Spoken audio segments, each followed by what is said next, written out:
Nagbabala po ang DOH na posibleng magkaroon ng heat wave na pwedeng pagmulan ng maraming sakit tulad ng sore eyes at heat stroke.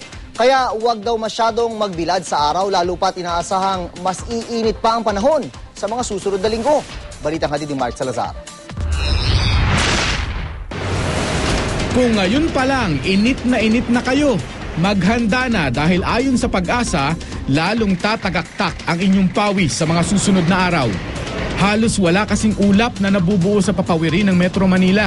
Inaasahang sa Mayo may tatala ang tinatawag na peak ng summer bago magsimula ang tag-ulan. Dito sa Luzon, Visayas, mula ngayon hanggang weekend, Sabado at Linggo, ay inaasahan natin mga isolated na pag-ulan o pagkulo-pagkiklat kadalasan sa hapon gabi. Pero sa Mindanao, mga kalat-kalat na pag-ulan kasi inaasahan namin na iiral pa itong Intertropical Convergence Zone. At ngayong inaasahan ng grabing init, nagbabala na ang Department of Health sa posibleng heat wave.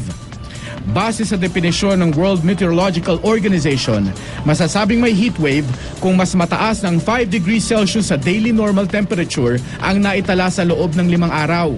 Halimbawa, kung nasa 34.5 ang average temperature sa Metro Manila, matatawag itong heat wave kapag pumalo ang temperatura sa 39.5 degrees o mas mataas pa sa loob ng 5 araw. Ayon sa Pag-asa, hindi pa nakakaranas ng heat wave ang Pilipinas. Pero pinapaalalahanan pa rin ng publiko na mag-ingat sa sakit na dulot ng matinding init, gaya ng heat stroke.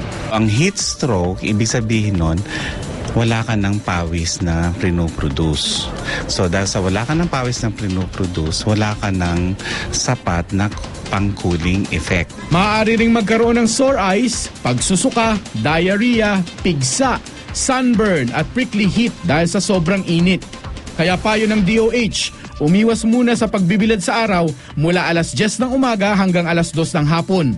Ito raw kasi ang kasagsagan ng matinding sikat ng araw. Magbaon lagi ng payong at sombrero. Panatilihin ding ventilated ang buong bahay at kumain ng mga prutas na pampalamig gaya ng pakwan at pinya. Mark Salazar, GMA News.